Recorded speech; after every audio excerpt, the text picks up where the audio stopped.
তো কেমন আছেন সবাই? আশা করছি সবাই আছেন ভালো। নতুন একটা ব্লগে আবার আপনাদেরকে স্বাগত।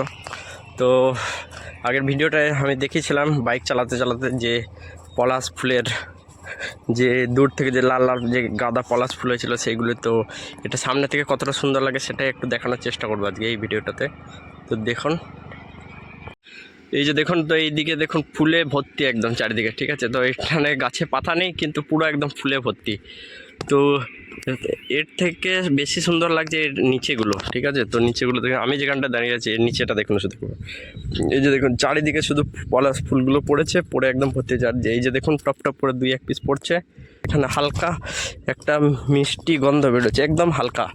আর এইগুলো দেখুন মনে হচ্ছে যে একদম সেই আমাদের যেরকম বাড়িতে যেরকম কম্বল বিছানো হয়, তো সেরকম মনে হচ্ছে একদম ফুলের কম্বল একটা বিছিয়ে দিয়েছে মাটির উপরে। পুরো একদম দেখুন চারিপাশটা একদম পুরো ফুলে ভর্তি একদম, ঠিক আছে। এখানটা এত ফুল আর লাল লাল হালকা মিষ্টি একটা গন্ধ বেরোচ্ছে, খুব সুন্দর জায়গা এখানে। তো এখানে কেউ যদি ফটো শ্যুট করতে চায় তো তাদের জন্য খুবই ভালো একটা, এখানে ফুলের উপর শুয়ে পড়বে, ঠিক আছে, এই বেডটার উপরে, তারপরে একটা ফটো শ্যুট করবে।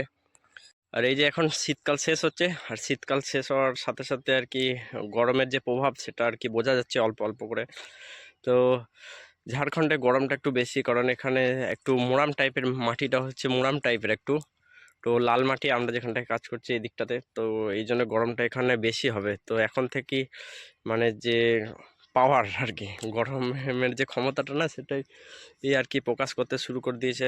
আর এই যে দেখুন গাছের উপরে লাল লাল একদম ফুলে ভর্তি হয়ে আছে, আমি নিচে দাঁড়িয়ে আছি, ঠিক আছে। তো গরমকালে সাইডে যারা কাজ করে, সাইড ইঞ্জিনিয়ার হিসেবে এইভাবেই কোথাও না কোথাও আশ্রয় নিতে হয় গাছের নিচে। তো সাইড ইঞ্জিনিয়ারদের জন্য মানে জবটা হচ্ছে একটু কষ্টকর। কষ্টকর বলতে প্রথম কয়েক বছর হচ্ছে কষ্টকর, তারপরে যখন আপনি একটা ভালো পোস্ট পেয়ে যাবেন তো তারপর থেকে আর অতটা কিছু মনে হবে না। তো এটাই হচ্ছে প্রথম কয়েকটা বছর কষ্ট, তারপরে জীবনটা আরামের, ঠিক আছে। তবে প্রেশারটা থাকবে।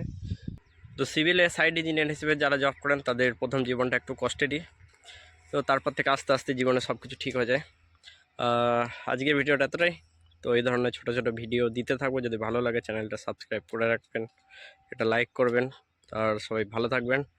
সবাই হোলি কেমন কাটালেন তো একটু জানাবেন। বাই, ভালো থাকবেন।